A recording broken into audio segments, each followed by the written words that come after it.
Hi ಎಲ್ರಿಗೂ ನಮಸ್ಕಾರ. ನಾನು ನಿಮ್ಮ ನಟರಾಜ್. ಇವತ್ತಿನ ವಿಡಿಯೋದಲ್ಲಿ ನಿಮಗೆ ಹೆಲ್ತ್ ಇನ್ಶೂರೆನ್ಸ್ ಬಗ್ಗೆ ಇನ್ಫಾರ್ಮೇಷನ್ ಕೊಡ್ತಿದ್ದೀನಿ. ಹೆಲ್ತ್ ಇನ್ಶೂರೆನ್ಸ್ ಏನಕ್ಕೆ ತಗೋಬೇಕು, ಮುಂಜಾಗ್ರತೆ ಏನು ವಹಿಸಬೇಕು ಹೆಲ್ತ್ ಇನ್ಶೂರೆನ್ಸ್ ಪರ್ಚೇಸ್ ಮಾಡಬೇಕಾದ್ರದಕ್ಕೆ ಒಂದು ಸಣ್ಣ ಟಿಪ್ಸ್ ಕೊಡ್ತೀನಿ. ಸೊ ಹೆಲ್ತ್ ಇನ್ಶೂರೆನ್ಸ್ ನಾವು ತಗೋಬೇಕಾದ್ರೆ ಮೇನ್ ಇಂಪಾರ್ಟೆಂಟ್ ನಾವು ಕಂಪನಿ ನೋಡಬೇಕು, ಕ್ಲೈಮ್ ರೇಷಿಯೋ ಚೆಕ್ ಮಾಡಬೇಕು, ನೆಟ್ವರ್ಕ್ ಹಾಸ್ಪಿಟಲ್ ಅಥವಾ ಇನ್ಶೂರೆನ್ಸ್ ಕಂಪ್ನಿ ಚೆಕ್ ಮಾಡಬೇಕು. ಇಷ್ಟನ್ನು ಕೂಡ ನಾನು ಈ ವಿಡಿಯೋದಲ್ಲಿ ನಿಮಗೆ ತಿಳಿಸ್ಕೊಡ್ತೀನಿ. ಹೆಲ್ತ್ ಇನ್ಶೂರೆನ್ಸ್ ನಾವು ಯಾಕೆ ತಗೋಬೇಕಪ್ಪ ಅಂದರೆ ಎಮರ್ಜೆನ್ಸಿ. ಫಾರ್ ಎಕ್ಸಾಂಪಲ್ ಏನಂದರೆ ಒಂದು ಫೀವರು ಇನ್ನೇನೋ 2-3 ಡೇಸ್ ಹಾಸ್ಪಿಟಲೈಸ್ ಆದರೆ ಪಾಕೆಟಿಂದ ಪೇ ಮಾಡ್ಬೋದು 50-60,000. ಇನ್ ಕೇಸ್ ಆಫ್ ಎಮರ್ಜೆನ್ಸಿ ಒಂದು ಆಕ್ಸಿಡೆಂಟ್ ಆಗಿರ್ಬೋದು, ಇನ್ಯಾವುದಾದ್ರು ಕಾಯಿಲೆ ಇರ್ಬೋದು, ಆಗೇನಾಗುತ್ತೆ more than 3 to 4 lakhs pay ಮಾಡಬೇಕಾಗುತ್ತೆ. ಅದೇ ನಾವು ಇನ್ಶೂರೆನ್ಸ್ ತೊಗೊಂಡಿದ್ರೆ at least we can save that amount. At least ಆ ಮೂಮೆಂಟಲ್ಲಿ ಏನಾಗುತ್ತೆ, ನಾವು ಯಾರನ್ನೂ ಕೇಳೋ ಪರಿಸ್ಥಿತಿ ಬರೋದಿಲ್ಲ. ಸೊ ಅದಕ್ಕೆ ನಾನು ಹೇಳೋದು, ಇನ್ಶೂರೆನ್ಸ್ ತೊಗೊಳ್ಳಿ. ಹೆಲ್ತ್ ಇನ್ಶೂರೆನ್ಸ್ ನಾವು ನೆಗ್ಲೆಕ್ಟ್ ಮಾಡೋಕ್ಕೆ ಹೋಗಬಾರ್ದು. ಸೊ ಈ ಒಂದು ವಿಚಾರಕ್ಕೋಸ್ಕರ ನಾನು ಹೇಳೋದಿಷ್ಟೇ, ಹೆಲ್ತ್ ಇನ್ಶೂರೆನ್ಸ್ ಪರ್ಚೇಸ್ ಮಾಡಿದ್ರೆ ಸೇಫರ್ ಝೋನಲ್ಲಿ ನಾವು ಇರ್ತೀವಿ. ಇನ್ಶೂರೆನ್ಸ್ ನಾವು ಯಾಕೆ ಪರ್ಚೇಸ್ ಮಾಡಬೇಕು ಅಂತ ಅಂದರೆ ಟು ಸೇವ್ ಅವರ್ ಅಮೌಂಟ್. ಅಂದರೆ ಸ್ಮಾಲ್ ಅಮೌಂಟ್ ಆದರೆ we can pay from our pocket. ಅದೇ ಯೂಜ್ ಅಮೌಂಟ್ ಆದರೆ ಭಾಳ ಕಷ್ಟ ಆಗುತ್ತೆ ಪೇ ಮಾಡಲಿಕ್ಕೆ. ಯಾಕಂದರೆ ಒಂದು 2 days 3 days ಹಾಸ್ಪಿಟಲೈಸ್ ಆದರೆ ಒಂದು ಸ್ಮಾಲ್ ಡಿಸೀಸ್ಗೆ, ಒಂದು ಜ್ವರ ಫೀವರು ಏನಾರು ಆಗಿದ್ರೆ, so we can pay from our pocket 40-50,000. ಏನೋ ನಮಗೇನು ಹೆವಿ ಅಮೌಂಟ್ ಅನಿಸೋದಿಲ್ಲ. ಸೊ ಹೆವಿ ಡಿಸೀಸ್ ಆದಾಗ, ಫಾರ್ ಎಕ್ಸಾಂಪಲ್ ಆಕ್ಸಿಡೆಂಟ್ ಆಗಿರ್ಬೋದು, ಇನ್ಯಾವುದಾದ್ರು ಕಾಯಿಲೆ ಆಗಿರ್ಬೋದು, ಏನಾಗುತ್ತೆ 4-5 days 6-7 days ಹಾಸ್ಪಿಟಲೈಸ್ ಆದಾಗ ಏನಾಗುತ್ತೆ, we should pay more than 2-3 lakhs ಆಗುತ್ತೆ. ಸೊ ಆ ಟೈಮಲ್ಲಿ ಏನಾಗುತ್ತೆ, ಇನ್ಶೂರೆನ್ಸ್ ಇದ್ದಿದ್ರೆ ನಮಗೆ ಭಾಳ ಹೆಲ್ಪ್ಫುಲ್ ಆಗುತ್ತೆ. ಸೊ ಈ ಒಂದು ಉದ್ದೇಶಕ್ಕೋಸ್ಕರ ನಾನೇನು ಹೇಳಿದೆ, ಹೆಲ್ತ್ ಇನ್ಶೂರೆನ್ಸ್ ತೊಗೊಳ್ಳಿ, ಸೇಫರ್ ಝೋನಲ್ಲಿ ನೀವು ಇರ್ತೀರಾ. ಸೊ ಹಾಗಾಗಿ ನಾನು ಹೇಳೋದು ಹೆಲ್ತ್ ಇನ್ಶೂರೆನ್ಸ್ ತೊಗೊಳ್ಳಿ. ಹೆಲ್ತ್ ಇನ್ಶೂರೆನ್ಸ್ ತೊಗೋಬೇಕಾದ್ರೆ ನಾನು ಹೇಳೋದು ಮುನ್ನೆಚ್ಚರಿಕೆ ಕ್ರಮ. ಅಂದರೆ ಫಾರ್ ಎಕ್ಸಾಂಪಲ್ ಈಗ ನಾಲೆಡ್ಜ್ ತಿಳ್ಕೊಳ್ಳಿ ಇನ್ಶೂರೆನ್ಸ್ ಬಗ್ಗೆ. ಸುಮ್ಮನೆ ಡೈರೆಕ್ಟಾಗಿ ನಾವು ಹೆಲ್ತ್ ಇನ್ಶೂರೆನ್ಸ್ ತೊಗೊಳಕ್ಕಾಗಲ್ಲ. ಸೊ ಹೆಲ್ತ್ ಇನ್ಶೂರೆನ್ಸ್ ಏನು, ಹೆಲ್ತ್ ಇನ್ಶೂರೆನ್ಸ್ ತೊಗೊಂಡ್ರೆ ನಮ್ಗೆ ಏನು ಉಪಯೋಗ ಆಗುತ್ತೆ, ಇದು ನಾನು ಚೂಸ್ ಮಾಡ್ಬೋದಾ, ತೊಗೋಬೋದಾ ಅನ್ನೋದು ನೋಡಿ ಮಾಡಿ ತೊಗೊಳ್ಳಿ. ಯಾಕಂದರೆ ಸುಮ್ಮನೆ ನಾನು ಇನ್ಶೂರೆನ್ಸ್ ತೊಗೊಂಡಿದ್ದೀನಪ್ಪ, ಪ್ರೀಮಿಯಂ ಕಟ್ಟೆ, ಎಷ್ಟು ಪ್ರೀಮಿಯಂ 26,000 ಅಷ್ಟೇ. ಇನ್ಶೂರೆನ್ಸ್ ತೊಗೋಬೇಕಾದ್ರೆ ಆ 26,000ದಲ್ಲಿ ಏನೇನು ಆ್ಯಡ್ ಆನ್ ಕವರ್ ಇದೆ, ಏನೇನು ನಮ್ಗೆ ಸಿಗುತ್ತೆ ಅನ್ನೋದು ಯೋಚನೆ ಮಾಡಿ ತೊಗೋಬೇಕು. ಕಂಪ್ನಿ ನೋಡಬೇಕು, whether it's A good company ಅಂತ. ನಾನು ಇಲ್ಲಿ ಯಾವ ಕಂಪ್ನಿಗೂ ಕೂಡ ನಾನು ಪ್ರೊಮೋಟ್ ಮಾಡ್ತಾ ಇಲ್ಲ, ಮೋಟಿವೇಟ್ ಮಾಡ್ತಾ ಇಲ್ಲ. But you should take a insurance from the good company. ಜೊತೆಗೆ ಏನು ಮಾಡಬೇಕು, ನೆಟ್ವರ್ಕ್ ಹಾಸ್ಪಿಟಲ್ ಇದೆಯಾ ಚೆಕ್ ಮಾಡ್ಕೊಳ್ಳಿ. ಯಾವುದೇ ಒಂದು ಇನ್ಶೂರೆನ್ಸ್ ಕಂಪ್ನಿ ನೆಟ್ವರ್ಕ್ ಇರಬೇಕು. ಅಂದರೆ ಫಾರ್ ಎಕ್ಸಾಂಪಲ್ ನಾವು ಯಾವುದೋ ಒಂದು ಹಾಸ್ಪಿಟ್ಲಿಗೆ ಹೋದಾಗ ಅಡ್ಮಿಟ್ ಆಗ್ತೀವಿ ಅಂತ ಅನ್ಕೊಳ್ಳಿ, ಅಲ್ಲಿ ನೆಟ್ವರ್ಕ್ ಹಾಸ್ಪಿಟಲ್ ಇದ್ರೆ ನೀವು ₹1 ಕೂಡ ನೀವು ಪೇ ಮಾಡೋ ಆಗಿಲ್ಲ from your packet, because it is A cashless ಅಂದರೆ ಏನು? ಸೊ ಕ್ಯಾಶ್ಲೆಸ್ ಅಂದರೆ ಏನಪ್ಪ ಅಂದರೆ, ಸಪೋಸ್ ನಾವೇನಾದರೂ ನೆಟ್ವರ್ಕ್ ಹಾಸ್ಪಿಟ್ಲಲ್ಲಿ ಅಡ್ಮಿಟ್ ಆದಲ್ಲಿ ನಮಗೇನಾಗುತ್ತೆ, ₹1 ಕೂಡ ನಾವು ಪೇ ಮಾಡೋ ಅವಶ್ಯಕತೆ ಇರೋದಿಲ್ಲ. ಅದೇ ರೀಇಂಬರ್ಸ್ಮೆಂಟ್ ಆದರೆ ಏನಾಗುತ್ತೆ, ನೆಟ್ವರ್ಕ್ ಇಲ್ದಿದ್ದ ಹಾಸ್ಪಿಟ್ಲಲ್ಲಿ ನಾವೇನಾದ್ರು ಹಾಸ್ಪಿಟ್ಲೈಸ್ ಆದಾಗ ಪ್ರತಿಯೊಂದು ಬಿಲ್ ಇರ್ಬೋದು, ಡಿಸ್ಚಾರ್ಜ್ ಸಮ್ಮರಿ ಇರ್ಬೋದು, ಎಲ್ಲ ಇನ್ಫಾರ್ಮೇಷನ್ ಕೂಡ ನಾವು ಹಾರ್ಡ್ ಕಾಪಿನ ನಾವು ಇನ್ಶೂರೆನ್ಸ್ ಕಂಪ್ನಿಗೆ ಸಬ್ಮಿಟ್ ಮಾಡಬೇಕಾಗುತ್ತೆ. ಸೊ ಅವಾಗ ಏನಾಗುತ್ತೆ, ರೀಇಂಬರ್ಸ್ಮೆಂಟ್ಗೆ ಸ್ವಲ್ಪ ಲೇಟ್ ಆಗುತ್ತೆ. ಸೊ 1 week ಆಗ್ಬೋದು, 10 days ಆಗ್ಬೋದು, 15 days ಆಗ್ಬೋದು. ಆದಷ್ಟು ನಾನು ಹೇಳೋದೇನು ಅಂದರೆ, ಕ್ಯಾಶ್ಲೆಸ್ ನೆಟ್ವರ್ಕ್ ಹಾಸ್ಪಿಟಲ್ ಎಲ್ಲಿ ಇನ್ಶೂರೆನ್ಸ್ ಕಂಪ್ನಿ ಟೈ ಅಪ್ ಆಗಿರುತ್ತೆ ಅಥವಾ ಮರ್ಜ್ ಆಗಿರುತ್ತೆ, ಫಾರ್ ಎಕ್ಸಾಂಪಲ್ ಕಣ್ವಾ ಹಾಸ್ಪಿಟಲ್ ಆಗಿರ್ಬೋದು, ಫೋರ್ಟಿಸ್ ಆಗಿರ್ಬೋದು.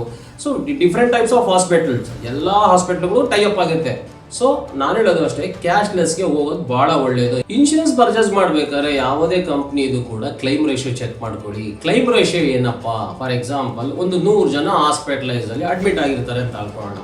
ಆ 100 ಜನದಲ್ಲಿ ಇನ್ಶೂರೆನ್ಸ್ ಕಂಪ್ನಿ ಮಿನಿಮಮ್ 95%, ಅಂದರೆ 95 ಜನಕ್ಕೆ ಆ ಕಂಪ್ನಿ ಇನ್ಶೂರೆನ್ಸ್ ಕ್ಲೈಮ್ ಕೊಟ್ಟಿರಬೇಕು. ಅವಾಗ ಏನಾಗುತ್ತೆ, ನಮಗೆ ಇದು ಒಳ್ಳೆಯ ಕಂಪ್ನಿ, ಸೊ ನಾವು ಈಸಿಯಾಗಿ ಈ ಕಂಪ್ನಿಲಿ ಇನ್ಶೂರೆನ್ಸ್ ಪರ್ಚೇಸ್ ಮಾಡ್ಬೋದು ಅಂತ ಹೇಳ್ಕೋಬಹುದು. ಸೊ ನಾನು ಹೇಳೋದು ಇಷ್ಟೇ, ಕ್ಲೈಮ್ ರೇಷಿಯೋ ನಿಮಗೆ ಯಾವ ಕಂಪ್ನಿ ಓಕೆ ಅನ್ಸುತ್ತೆ ಆ ಕಂಪ್ನಿಗಳಲ್ಲಿ ನೀವು ಇನ್ಶೂರೆನ್ಸ್ ಮಾಡ್ಕೊಳ್ಳಿ. ಇನ್ಶೂರೆನ್ಸ್ ಬೈ ಆಗಿದ ತಕ್ಷಣ ನಾವು ಖುಷಿ ಪಡೋ ಅವಶ್ಯಕತೆ ಇಲ್ಲ. ಕ್ಲೀನಾಗಿ ಕೇಳ್ಕೊಳ್ಳಿ, ಇನ್ಶೂರೆನ್ಸ್ ತಗೊಂಡಿದ್ದೀರಾ ಅಂದರೆ ವೇಟಿಂಗ್ ಪೀರಿಯಡ್ 30 days ಇರುತ್ತೆ. ಅಂದರೆ ಕೆಲವರು ಏನು ಮಾಡ್ತಾರೆ, ಮಿಸ್ಯೂಸ್ ಮಾಡೋ ಚಾನ್ಸಸ್ ಇರುತ್ತೆ. ಸೊ ಆ ಒಂದು ಉದ್ದೇಶಕ್ಕೋಸ್ಕರ ಏನು ಮಾಡ್ತಾರೆ insurance companies, according to IRDA rules and regulation ಪ್ರಕಾರ ವೇಟಿಂಗ್ ಪೀರಿಯಡ್ 30 days ಇರುತ್ತೆ.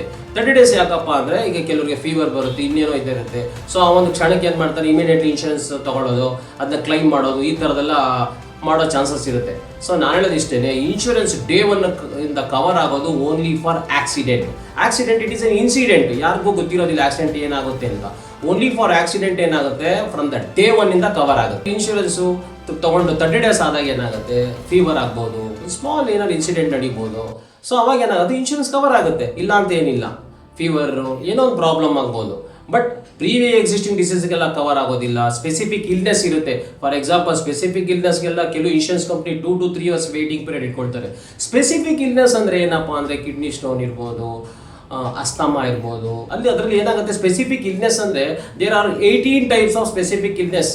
ಸೊ ಇದರಲ್ಲಿ ಯಾವುದಾದ್ರೂ ಒಂದು ಇದ್ದಲ್ಲಿ ಏನಾಗುತ್ತೆ, you should wait for 2 years, then only you can get a treatment from that company. ಈಗ ಪಿ ಡಿ ಅಂದ್ರೆ ಏನಪ್ಪ, ಪ್ರೀ ಎಕ್ಸಿಸ್ಟಿಂಗ್ ಡಿಸೀಸಸ್. ಇನ್ಶೂರೆನ್ಸ್ ತಗೊಳ್ಳೋಕ್ಕಿಂತ ಮುಂಚೆ ಕೆಲವರಿಗೆ BP ಇರ್ಬೋದು, ಶುಗರ್ ಇರ್ಬೋದು, ಅಸ್ತಮಾ ಇರ್ಬೋದು, ಜೊತೆಗೆ ಥೈರಾಯ್ಡ್ ಇರುತ್ತೆ. ಸೊ ಇದನ್ನ ನಾವು ಹೆಲ್ತ್ ಇನ್ಶೂರೆನ್ಸ್ ಅಲ್ಲಿ ಬಿಫೋರ್ ಡಿಕ್ಲೇರ್ ಮಾಡ್ಕೋಬೇಕು. Because already we have got pre existing diseases. ಈ ಪ್ರೀ ಎಕ್ಸಿಸ್ಟಿಂಗ್ ಡಿಸೀಸ್ ಇದ್ದಾಗ ಏನಾಗುತ್ತೆ, health insurance there will be a waiting period. In some insurance company they may be like 3 years, 4 years. 4 years complete ಆದಾಗ ಮಾತ್ರ ನಿಮ್ಗೆ ಏನಾಗುತ್ತೆ, ಆ pre existing ಡಿಸೀಸಸ್ಗೆ ನಿಮಗೆ treatment ಕೊಡ್ತಾರೆ. ಸೊ ಅದಕ್ಕೆ ನಾನು ಹೇಳೋದು ಇಷ್ಟೇ, ಇನ್ಶೂರೆನ್ಸ್ ತೊಗೋಬೇಕಾದ್ರೆ ಯಾವತ್ತು ನಾವು ಎಂಗೇಜಲ್ಲಿ ಇನ್ಶೂರೆನ್ಸ್ ತೊಗೊಳೋದು ಭಾಳ ಒಳ್ಳೆಯದು. ಬಿಕಾಸ್ ಇನ್ ಎಂಗೇಜಲ್ಲಿ ನಮ್ಗೆ ಯಾವ ಡಿಸೀಸಸ್ ಇರೋದಿಲ್ಲ, ಏನಿರೋದಿಲ್ಲ. ಲೈಕ್ ಈಗ 2 years ವೇಟ್ ಮಾಡಬೇಕು, 3 years ವೇಟ್ ಮಾಡಬೇಕು, ವೇಟ್ ಮಾಡೋಣ. Because we don't have any pre existing diseases ಅಲ್ವಾ. ಇನ್ಶೂರೆನ್ಸ್ ಕಂಪ್ನಿಲಿ ಏನಾಗುತ್ತೆ, ಪ್ರತಿಯೊಂದು ಮಾನಿಟರ್ ಮಾಡ್ತಿರ್ತಾರೆ. ಸೊ ಒಂದು ಸರಿ ನಾವೇನಾದರೂ ಫಾರ್ ಎಕ್ಸಾಂಪಲ್ ಈಗ ಆಫ್ಟರ್ 2 years ಏನಾದರೂ ನಾವು ಅಡ್ಮಿಟ್ ಆಗ್ತೀವಿ, ಆ ಅಡ್ಮಿಟ್ ಆದಾಗ ಅವ್ರಿಗೆ ಏನಾದರೂ ನಮಗೆ ಪ್ರೀ ಎಕ್ಸಿಸ್ಟಿಂಗ್ ಡಿಸೀಸಸ್ ಏನಾದ್ರು ಕಂಡು ಬಂದಲ್ಲಿ ಏನಾದರೂ ಗೊತ್ತಾಯಿತು, ಅವ್ರೇನಾರ ಮಾನಿಟ್ರ್ ಮಾಡಿದ್ರು ಅಂದಾಗ ಏನಾಗುತ್ತೆ, ನಿಮ್ಮ ಕ್ಲೈಮ್ ರಿಜೆಕ್ಟ್ ಆಗುತ್ತೆ. ಈಗ ಹೆಲ್ತ್ ಇನ್ಶೂರೆನ್ಸ್ ತೊಗೊಂಡಿದ್ದೀವಿ ಅಂದಿದ ತಕ್ಷಣ ಏನಾಗುತ್ತೆ, ಫಾರ್ ಎಕ್ಸಾಂಪಲ್ ಈಗ ನಾವು ಎಕ್ಸ್ ಪರ್ಸನ್ಗೆ ಹಾಸ್ಪಿಟಲೈಸ್ ಕರ್ಕೊಂಡು ಹೋಗೋಣ. ಸೊ ಅಲ್ಲೇನಾಗುತ್ತೆ, ನಾವು ಒಂದು ಹಾಸ್ಪಿಟಲೈಸ್ ಮಾಡಬೇಕಾಗುತ್ತೆ. ಅಲ್ಲೇನಾಗುತ್ತೆ, ಒಂದು ಫಾರಮ್ನ ಫಿಲ್ಅಪ್ ಮಾಡ್ತೀವಿ. ಸೊ ಬಿಫೋರ್ ದಟ್ ಏನಾಗುತ್ತೆ, ನಾವು ಟ್ರೀಟ್ಮೆಂಟು, ಡಿಸ್ಕ್ರಿಪ್ಷನ್ನು, ಡಾಕ್ಟ್ರ್ ಏನೇನು ಕೊಟ್ಟಿರ್ತಾರೆ ಪ್ರತಿಯೊಂದು ನಾವು ಅವ್ರಿಗೆ ಸಬ್ಮಿಟ್ ಮಾಡ್ತೀವಿ. ಸಬ್ಮಿಟ್ ಮಾಡಿದಾಗ ಏನಾಗುತ್ತೆ, ಅಲ್ಲಿ ನಿಮಗೆ ರೂಮ್ ರೆಂಟ್ ಅಂತ ಬರುತ್ತೆ. ಸ್ಟಾರ್ಟಿಂಗಲ್ಲಿ ಏನಾಗುತ್ತೆ, ರೂಮ್ ರೆಂಟ್ ಅಂದರೆ ಫಾರ್ ಎಕ್ಸಾಂಪಲ್ ಈಗ ಒಂದು ಸಮ್ ಇನ್ಶೂರ್ಡ್ 5 ಲಕ್ಷ ಇದೆ ಅಂತ ಅನ್ಕೊಳ್ಳೋಣ. ಕೆಲವು ಸತಿ ಸಮ್ ಇನ್ಶೂರೆನ್ಸ್ 5 ಲಕ್ಷ ಇದ್ದಾಗ ಏನಾಗುತ್ತೆ, ಕೆಲವು ಇನ್ಶೂರೆನ್ಸ್ ಕಂಪ್ನಿಗಳು ಏನು ಮಾಡ್ತವೆ, 1% ಆರ್ 2%. ಉದಾಹರಣೆಗೆ 5,000 is a room rent for that ex person ಅಂತ ಅನ್ಕೊಳ್ಳೋಣ. ಅವ್ರೇನು ಮಾಡ್ತಾರೆ, ರೂಮ್ ರೆಂಟ್ 5,000 rupees ಅಂತ ಅಂದಾಗ it is a general ward sir ಅಂತ ಹೇಳ್ತಾರೆ.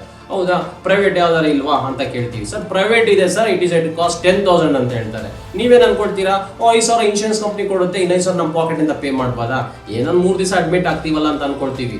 ಬಟ್ ಅದು ತಪ್ಪು. ಆ ರೀತಿ ಯಾವತ್ತೂ ಮಾಡೋಕೆ ಹೋಗ್ಬೇಡಿ. ಯಾಕಂದರೆ 5,000 ಇದ್ದಂಥ ರೂಮ್ ರೆಂಟ್ಗೆ ಕೊಡೋ ಹಾಸ್ಪಿಟಲೈಸೇಷನ್ನೇ ಬೇರೆ ಆಗಿರುತ್ತೆ.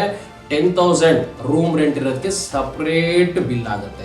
ಅಂದರೆ ಫಾರ್ ಎಕ್ಸಾಂಪಲ್ ಈಗ 5,000 rupees ಜನರಲ್ ವಾರ್ಡಲ್ಲಿ ಇದ್ದೀವಿ ಅಂತ ಅಂದ್ಕೊಳ್ಳಿ. ಅಲ್ಲೇನಾಗುತ್ತೆ, ಎಕ್ಸ್ಪೆನ್ಸ್ ಎಲ್ಲ ಸ್ವಲ್ಪ ಕಮ್ಮಿ ಇರುತ್ತೆ. ಅದೇ 10,000 ಆದ್ರಾಗ ಏನಾಗುತ್ತೆ, ಎಕ್ಸ್ಪೆನ್ಸ್ ಜಾಸ್ತಿ ಆಗ್ತಾ ಹೋಗುತ್ತೆ.